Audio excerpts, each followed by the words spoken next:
fazer todo o check-out lá das mensagens. O que mais erra nas palavras lá é o pastorzão aqui.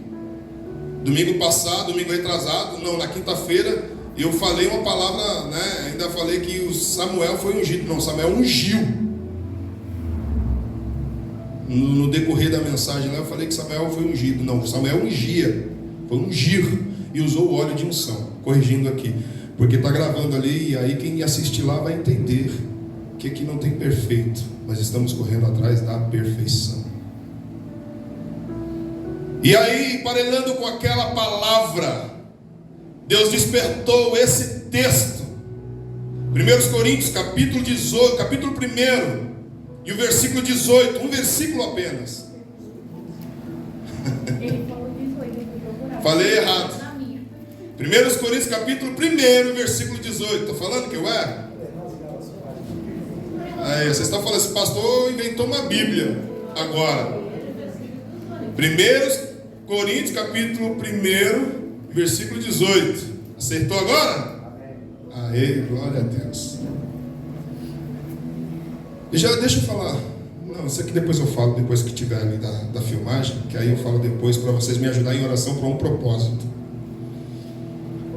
1 Coríntios capítulo 1 e versículo 18 diz assim: porque a palavra da cruz é loucura para os que perecem, mas para nós que somos salvos é poder de Deus.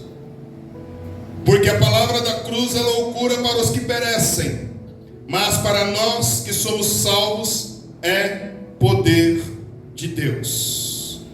Mais uma vez, para ficar verbalizado e registrado no seu coração. Porque a palavra da cruz é loucura para os que perecem, mas para nós que somos salvos é poder de Deus. Olha aí, parabéns, Gabriel. Está aqui no painel o texto. Pode apagar a luz aqui para ficar melhor para o pessoal ler ali. Dá para enxergar melhor aí o texto, né? Irmãos, nós estamos diante de um texto de Paulo ensinando a igreja de Corinto. Se você vai no contexto, se você vai nos versículos anteriores, ele narra vários fatos que estavam acontecendo na igreja. Aí a gente não tem tempo para isso, porque eu quero me basear simplesmente neste versículo que nós estamos lendo aqui. E se já te chamaram de louco, se já te chamaram de esquisito, se já te chamaram de estranho, por servir a Jesus, fique tranquilo. Esse é o mínimo que o mundo pode achar de você. Esse é o mínimo que o mundo pode achar de você. Porque agora, no mundo em que estamos vivendo, além de ser loucura a palavra da cruz, ser cristão pela palavra, porque ser cristão pela palavra é diferente do religioso, tá? Ser cristão pela palavra é diferente do religioso. O religioso, ele segue alguns dogmas, alguns conceitos, mas cristão pela palavra, ele tem um comportamento totalmente diferente. Está estranho, está difícil, está chato, você sai para falar do amor do Senhor Jesus, você é, às vezes, até colocado para fora de alguns lugares. Já está acontecendo no Brasil, já está acontecendo no país, que a gente tem total liberdade para poder pregar. Mas como a título de curiosidade dentro dessa introdução, para qualquer judeu era loucura imaginar que o tipo de morte mais desprezível, mais vergonhosa na cruz seria o meio a qual o Messias seria o meio a qual o Messias, o Jesus Cristo, concederia a todos nós a salvação. Para o povo judeu, o meio, a condição em que Jesus se revela a nós, e se revelando a nós, se entrega por nós, os próprios judeus, as pessoas em que dentro das Escrituras nós encontramos que foi o povo separado por Deus, a ser chamado povo meu, povo dele. Eles não conseguiam entender e nem compreender que seria pela morte daquela vergonhosa o objetivo da salvação de todos. De igual modo, era totalmente absurdo para os gregos também, os amantes da sabedoria, os filósofos, considerarem que algo que era mais poderoso do que o seu conhecimento estaria em Cristo Jesus.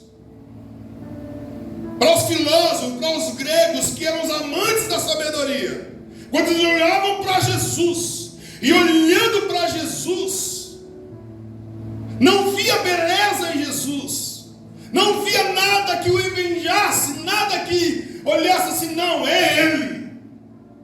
Ele é, Ele pode. Porque quando nós olhamos para o texto, quando narra o próprio profeta Isaías narrando como seria o Messias, o próprio profeta Isaías fala que ele não tinha beleza e nem formosura alguma. Ele não tinha aparência para que alguém olhasse nele e o invejasse ele.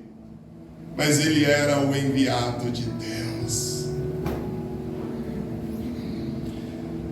Para os romanos e muitos outros gentios, nada era mais almejado que o poder das riquezas e posses. O que valeria apenas para eles eram as riquezas e as posses que eles tinham, e quando olhavam para Jesus, desse aí,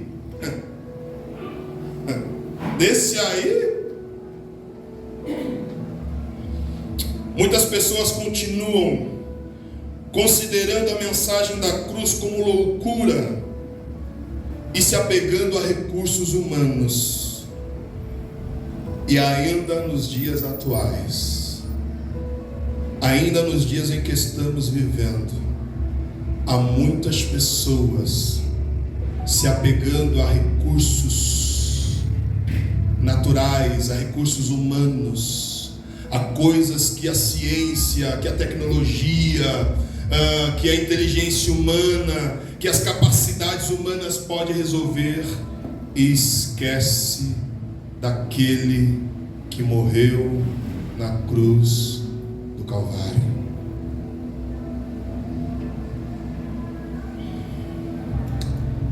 Mas a mensagem da cruz é poder de Deus, ou tem que ser poder de Deus para vidas dos cristãos.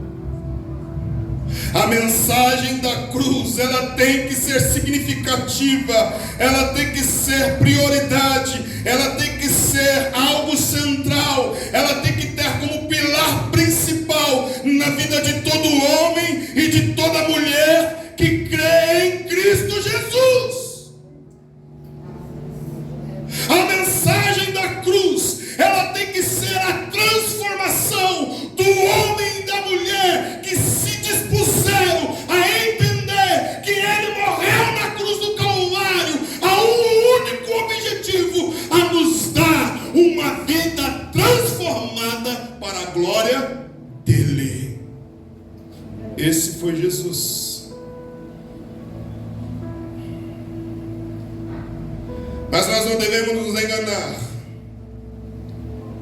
Nenhuma bondade, nenhuma sabedoria ou riqueza humana é capaz de garantir nesta vida ou na próxima vida a salvação de Cristo Jesus. A gente pode estar rodeado de várias pessoas boas, a gente pode estar rodeado de várias riquezas, de várias posses, de várias coisas que não é pecado ter. Não é pecado ser rico, também não é pecado ser pobre, não é pecado ter muito dinheiro, também não é pecado ter pouco dinheiro. O pecado é quando colocamos essas coisas como o principal das nossas vidas. Não é pecado ter carro, também não é pecado andar a pé, não é pecado, aleluia, ter um Fusca, mas também não é pecado ter uma BMW. Nós podemos ter tudo isso, mas as coisas mudam quando é a centralidade daquilo que temos como prioridade em nós.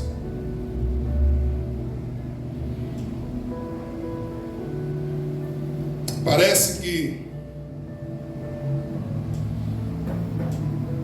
nós almejamos coisas e almejamos status ou almejamos posições muito além daquilo que Cristo fez por nós. Como assim, pastor? Parece maluquice, mas só há uma maneira de termos uma vida com um sentido, significado. Vou repetir. Só há uma maneira de termos uma vida com um sentido, significado. Nós podemos ter tudo, toda a sabedoria humana, todas as posses, todas as habilidades, todos os jeitos de fazer as coisas. Podemos ter tudo, podemos ter condições melhores na vida que qualquer outra pessoa pudesse imaginar. Nossa, se eu tivesse tudo isso. Mas isso não significa nada, mas isso não vai te levar a lugar algum. Se tudo isso que você tem, Cristo não for o centro da sua vida, Cristo não for o centro dos seus dias, Cristo não for a razão real de você existir nessa terra. Jesus, Ele tem que ser o pilar central da minha e da sua vida. O resto é tudo balela. Qualquer organização, qualquer instituição, com nome A, com nome B, com nome C, se não for Cristo o centro, não significa nada.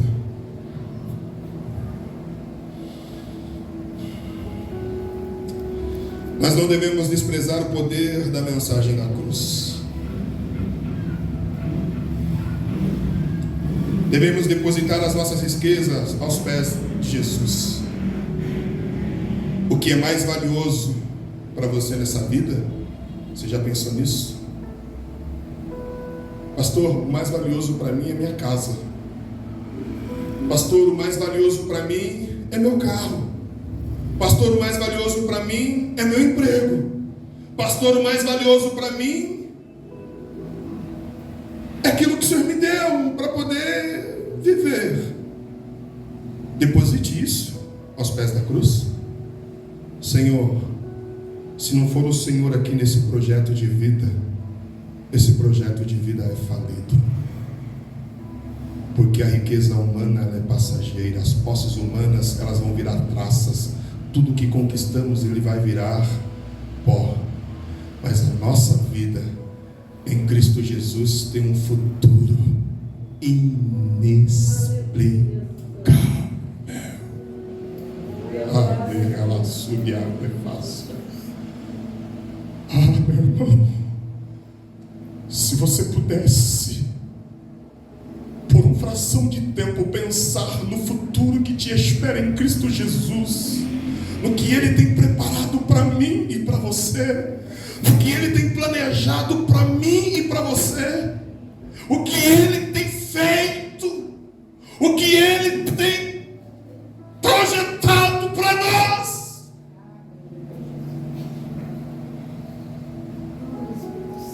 Nós abriríamos mão um pouco mais de coisas supérfluas deste mundo e se entregasse a Ele na cruz do Calvário.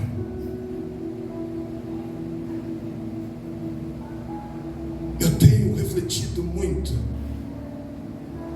quando eu olho, e depois que a gente colocou essa cruz aqui, eu olho aquela cruz vazia e eu fico imaginando, Senhor, qual é o significado da minha vida no Senhor?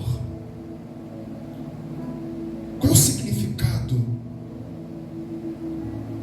de eu ter entendido que fui imergido nas águas, batizado batizado e confessando que daqui para frente a minha vida é voltada e levada ao Senhor conforme a sua vontade. Porque tem que ter um significado, irmãos. Tem que ter um sentido. Tem que ter uma prioridade. Não dá para ser banda voou. A nossa vida em Cristo Jesus, ela tem que ter um sentido. Tem que ter um significado. Deixe aos pés da cruz as suas coroas, méritos pessoais, bens, títulos, e reconheça que Jesus é a sua maior riqueza. Reconheça que Jesus, Ele é o prazer da sua existência. Jesus é o prazer da nossa existência. E por Ele nós existimos. E por Ele nós fazemos. E por Ele nós caminhamos. E por Ele nós nos relacionamos. E por Ele nós suportamos. E por Ele nós nos mudamos. E por Ele temos a metanoia da nossa mente. Por Ele. Primeiro ponto que a gente vai refletir nesta noite. Eu vou tentar aqui, já não dá mais tempo, expressar sobre o primeiro ponto que está baseado no livro de Lucas, capítulo 19, capítulo 12, e o versículo 20, com precisão. Diz assim o versículo 20: Mas Deus lhe disse: Logo esta noite te pedirão a tua alma. O que tens preparado? E para quem será? É uma pergunta com ar de provocação, com tom de provocação mesmo. Dr. Lucas, analisando os evangelhos, colocou dentro dos seus escritos um texto em que nos refere, nos confronta a entender que, ainda sendo chamado de louco, que ainda sendo chamado de esquisito, que ainda sendo, aleluia, apaixonado, amante da palavra da cruz, que é loucura para aqueles que perecem, ele está dizendo: louco, esta noite te pedirão a tua alma. O que tens preparado e para quem será? Não pode ser para o Sadraque, não pode ser para a placa Fluxo da Fé, não pode ser para a placa A, a placa B, não, tem que ser para Ele. E sendo para Jesus, o que seria entregue por você nesta noite? Originalmente a palavra louco significa alguém que leva uma vida desregrada e egoísta. Originalmente a palavra louco não significa doente mental. Basta ver a palavra do rico insensato.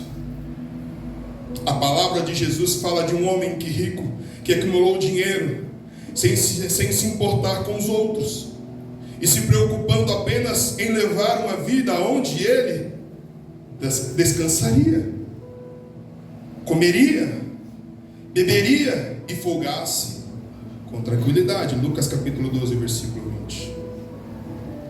Nesta parábola, louco é claramente usada no sentido próprio indicado. Lógico que nesta passagem a palavra louco não fala de um doente mental, mas de um imprudente, de uma pessoa imprudente. Sabe o que é uma pessoa imprudente? Sabe, mãe, quando você olha para o seu filho fazendo alguma coisa desmaneiada, sem sentido, e você olha, ele é imprudente, olha o que ele está fazendo. Quem já chamou um filho aqui de imprudente? Ninguém? Só eu que já chamei, tu é imprudente. Quem já olhou para alguém fazendo algumas coisas absurdas e fala, ele é um imprudente?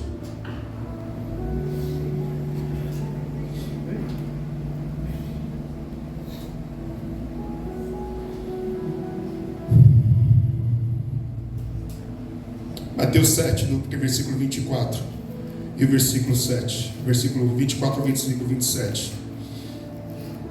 Eu não vou ler para a gente ganhar termos aqui, mas dá uma lida em casa. Mateus capítulo 7, versículo 24 ao versículo 27.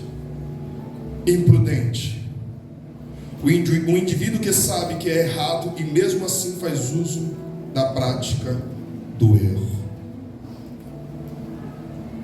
O imprudente é aquele que sabe que é errado, sabe que não pode fazer, sabe que vai se dar mal fazendo, mas mesmo assim vai e faz. Vai e comete a imprudência.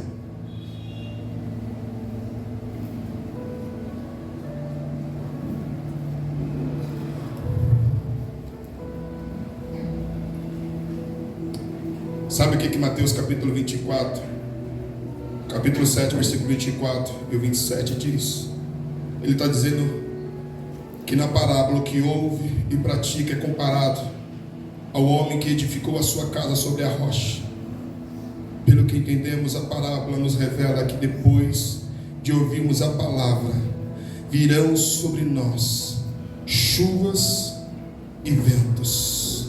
Virão sobre nós chuvas e vento. Mas se eu fui prudente e construí a minha casa na rocha, o que vai acontecer com a minha vida espiritual? O que vai acontecer se a minha casa estiver firmada na rocha que é Cristo?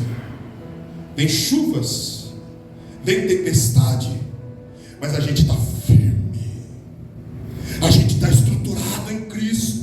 Marcial, a gente está firmado na rocha que é Cristo. Mas se eu ouvir a palavra que Jesus Cristo é a base da minha vida, que Jesus Cristo é o centro da minha vida, que Ele tem que ser a prioridade da minha vida, e mesmo assim eu construí a minha casa em incertezas, em pensamentos errados, em pensamentos contrários, meu irmão, vai vir a tempestade também, vai vir as lutas também, vai vir as provas também, vai vir o dia mau também. Mas o que vai acontecer se eu, como imprudente, construir a minha casa sobre essas circunstâncias e situações? Você tem a resposta. Eu tenho a resposta. Porque a nossa vida em Cristo Jesus, ela oscila dia a dia. Porque um dia nós estamos em Cristo, um dia eu estou nos meus conceitos, um dia eu estou pela palavra, outro dia eu estou por aquilo que eu acredito que seja. Não, se é pela palavra, a nossa vida continua firme. Vem vento, vem tempestade, vem luta, vem provação, mas é Cristo o foco da minha vida. É Cristo o sentido da minha vida. Soltar outra pérola do pastor Ricardo Bitu. É bom escutar gente inteligente. Ele disse que um certo homem simples, fazendeiro, contando uma resenha, é a moda falar resenha agora, né? Contando uma história. Ele falou que o sol vem para o rico e para o pobre, mas só desfruta da sombra quem plantou e teve o que colher. O que é isso? A chuva vem para o fraco e para o forte, mas só desfruta do benefício da fortidão, da estrutura, aquele que se descansou em Jesus. Você está em Cristo Jesus, a sua casa está em Cristo Jesus, fica tranquilo, o vendaval vai passar, a tribulação vai passar, a tristeza vai passar, o dia mau vai passar, e você vai cantar o hino da vitória. Aleluia. Aleluia.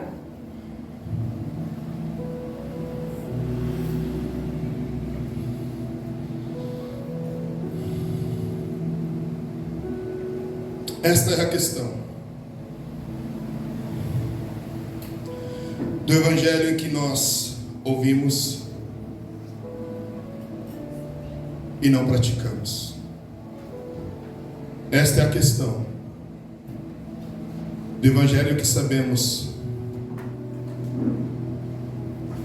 que o caminho é estreito, mas a gente prefere o mais largo. E quando eu prefiro do mais largo, eu costumo dizer que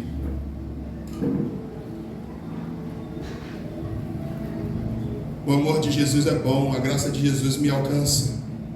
O amor de Jesus é generoso. O amor de Jesus me dá a oportunidade de viver em procura da santidade. Porque quando olhamos para Jesus agindo de forma graciosa, agindo de forma bondosa, agindo de forma maravilhosa para o paralítico, para o cego, para a prostituta, para alguns ele fala, vai e não conte para ninguém que foi curado. Para outros eles falam, vai. Para a prostituta, por exemplo, vai, está perdoada a todos os seus pecados, mas não peques mais. Mas a gente quer usar do benefício da graça, sendo o Senhor das nossas atitudes. A gente peca hoje, tô nem aí. Aí peca amanhã, tô nem aí. Peca amanhã, tô nem aí. Mas quando vem um dia mau, corre para o meio da oração. Corre para o campo da oração e fica, ora por mim, ora por mim, ora por mim. Irmãos, a oração é para nós termos relacionamento de intimidade com o Senhor. A oração é para nós ganharmos maturidade no Senhor. É para Ele extrair de nós coisas no relacionamento. Pastor, mas pode pedir para abençoar também? Pode, não tem problema. Mas não se vicie em querer oração só para o benefício de bênção. Queira a oração para o benefício do relacionamento de intimidade com Deus. Vou encerrar. Queria falar bastante coisa, mas não vai dar. Terceiro ponto desta mensagem. Eu separei Ezequiel capítulo 33 e do versículo 1 ao versículo 3. Vamos ler? E eu vou concluir. Ezequiel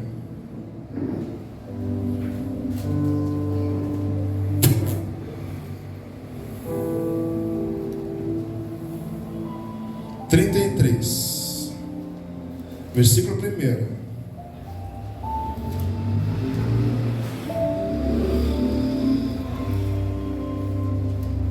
Profeta Ezequiel, ele diz assim: e veio a minha palavra do Senhor dizendo: filho do homem, fala aos filhos do teu povo, e diz: quando fizer vir a espada sobre a terra, quando eu fizer vir a espada sobre a terra, e o povo da terra tomar um homem dos seus termos, e constituir para o seu atalaia, e vendo ele que a espada veio sobre a terra, tocar a trombeta, avisa o povo. Parece sem contexto. A palavra é: sede louco, mas sede vigilante. Seja comparado como um louco, mas um louco vigilante.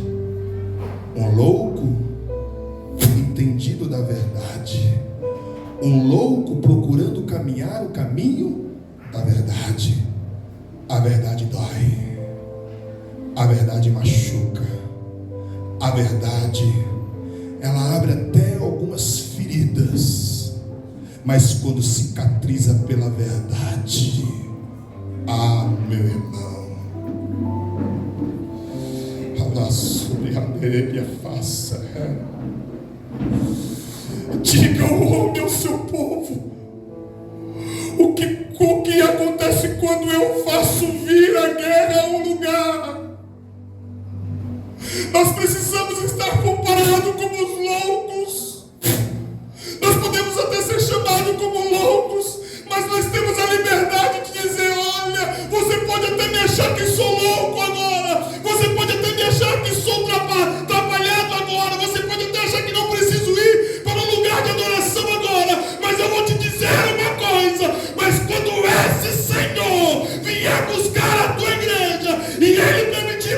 Davi.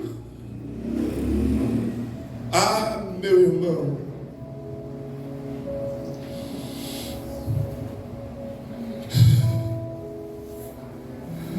quando vê o inimigo chegar, o vigia dá o alarme para avisar toda a gente.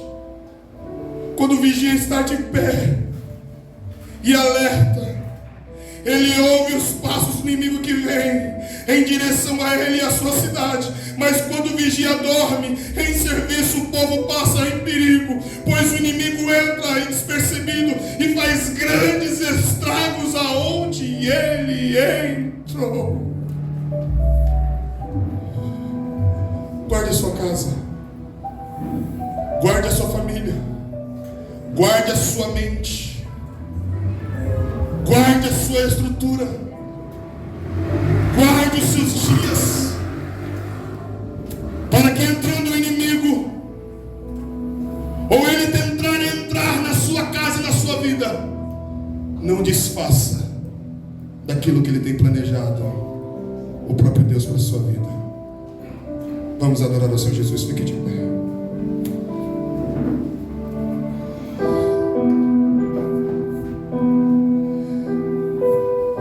Pode louvar ao Senhor. O meu orgulho me tirou do jardim, tua humildade colocou já Jesus. e seu veneno Jesus. entrou. Jesus. Eu falharia, Jesus. Jesus. pois o amor não se compra, nem se merece. Jesus está dizendo para nós nesta noite que Ele nos chamou para vigiar, Ele nos chamou para ser vigilantes, Ele nos chamou para ser homens e mulheres, torre de vigia. Ele nos chamou para que o nome dEle viesse a ser glorificado através das nossas vidas, ainda que sejamos longos. Queira conhecer o Senhor Jesus na sua vida. Queira conhecer o Senhor que te livrou, que te chamou para viver o sobrenatural dEle. Ainda que não acredite em você, ainda que não conheça o Senhor, que você seja a melhor referência dEle no mundo em que estamos vivendo.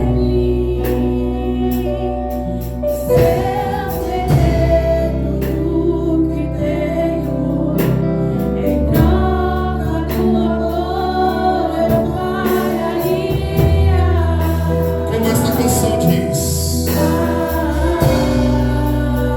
se renda aos pés da cruz. Ele não é comprado. E ainda que não merecemos,